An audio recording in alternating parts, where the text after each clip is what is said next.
the realization of prosperity.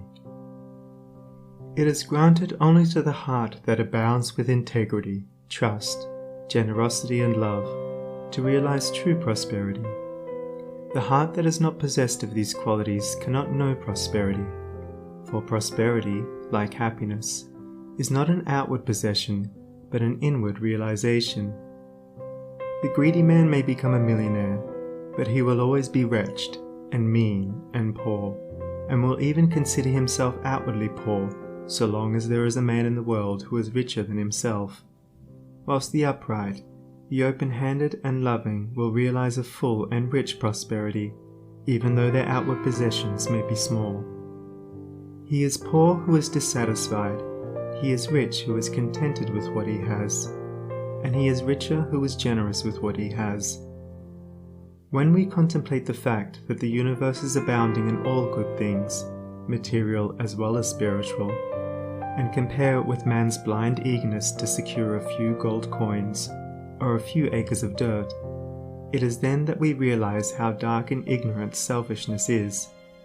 It is then that we know that self-seeking is self-destruction. Nature gives all, without reservation, and loses nothing.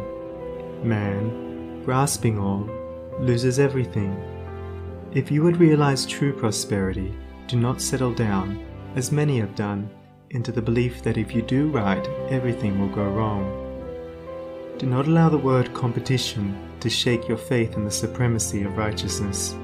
I care not what men may say about the laws of competition, for do I not know the unchangeable law, which shall one day put them all to rout, and which puts them to rout even now in the heart and life of the righteous man? And knowing this law, I can contemplate all dishonesty with undisturbed repose, for I know where certain destruction awaits it. Under all circumstances, do that which you believe to be right, and trust the law.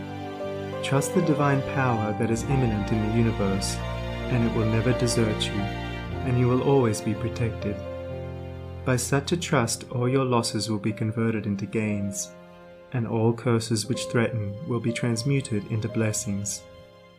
Never let go of integrity, generosity, and love, for these, coupled with energy, will lift you into the truly prosperous state. Do not believe the world when it tells you that you must attend to number one first, and to others afterwards. To do this is to not think of others at all, but only of one's own comforts.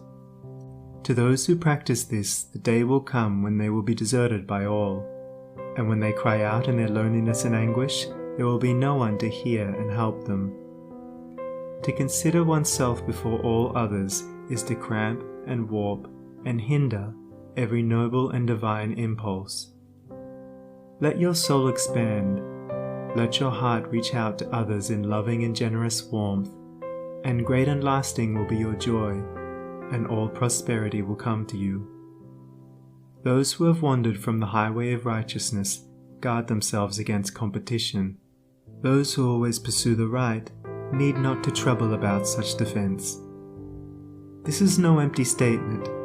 There are men today who, by the power of integrity and faith, have defied all competition, and who, without swerving in the least from their methods, when competed with, have risen steadily into prosperity, whilst those who tried to undermine them have fallen back defeated. To possess those inward qualities which constitute goodness is to be armored against all the powers of evil, and to be doubly protected in every time of trial. And to build oneself up in those qualities is to build up a success which cannot be shaken, and to enter into a prosperity which will endure forever. The white robe of the heart invisible is stained with sin and sorrow, grief and pain, and all repentant pools and springs of prayer shall not avail to wash it white again. While in the path of ignorance I walk, the stains of error will not cease to cling. Defilements mark the crooked path of self, where anguish lurks and disappointments sting. Knowledge and wisdom only can avail to purify and make my garments clean, for therein lie love's waters, therein rests peace undisturbed, eternal and serene. Sin and repentance is the path of pain. Knowledge and wisdom is the path of peace. By the mere way of practice I will find where bliss begins, and how pains and sorrows cease.